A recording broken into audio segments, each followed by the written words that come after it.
ஸ்ரேயஸ் ஐயர் கூட மனதளவுல திருமணம் ஆயிடுச்சா? அது மட்டும் இல்லாம அவரோட 2 குழந்தைக்கும் நீங்க தான் மாவா அப்படின்னு ஒரு சர்ச்சை கிளம்பி இருக்கு. அது யார் அப்படிங்கறத பார்க்கலாம்.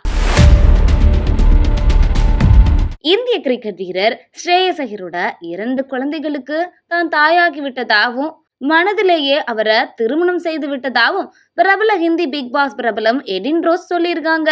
இது பாலிவுட் வட்டாரத்திலையும் இந்திய கிரிக்கெட் ரசிகர்கள் மத்தியிலையும் பரபரப்பை ஏற்படுத்தியிருக்கு. அவங்க எதுக்காக அப்படி சொல்லியிருக்காங்க அப்படின்னா, தான் எதற்காக ஸ்ரேயஸ் ஐயரை விரும்புகிறேன், அவரிடம் அப்படி என்ன இருக்கு அப்படின்னு விவரித்திருக்கும் அவங்க, ஸ்ரேயாஸ் ஐயரோட தந்தை ஒரு தமிழர், அது ஒரு காரணமா சொல்லியிருக்காங்க.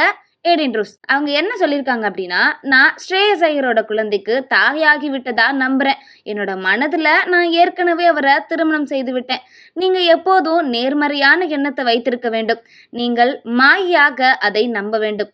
எங்கோ நமது முயற்சி பிரபஞ்சத்திற்கு கேட்கும் அப்படின்னு சொல்லியிருக்காங்க. அதனை தொடர்ந்து உயரமா இருக்கணும், கருப்பா இருக்கணும், தாடி வச்சிருக்கணும், வாட்ட சாட்டமா இருக்கணும் அப்படின்னு ஸ்ரேயாஸ் ஐயரை பற்றி விவரிச்சிருக்காங்க எடின் ரோஸ். இன்னும் தொடர்ந்து அவங்க என்ன சொல்லியிருக்காங்க அப்படின்னா, ஸ்ரேயஸ் ஐயர் நாட்டுக்காக விளையாடுறாரு.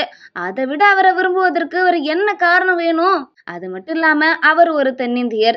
என்னுடைய தந்தையை போலவே அவருடைய தந்தையும் ஒரு தமிழர் அப்படின்னு சொல்லியிருக்காங்க. எடின் ரோஸோட இந்த ஆசை நிறைவேறுமா அப்படின்னு பார்க்கலாம். ஸ்ரேயஸ் ஐயர் இப்போதுதான் கிரிக்கெட் உலகத்தோட பெரிய சவால்கள் இருந்து மீண்டு புதிய உச்சத்தை அடைஞ்சிருக்காரு.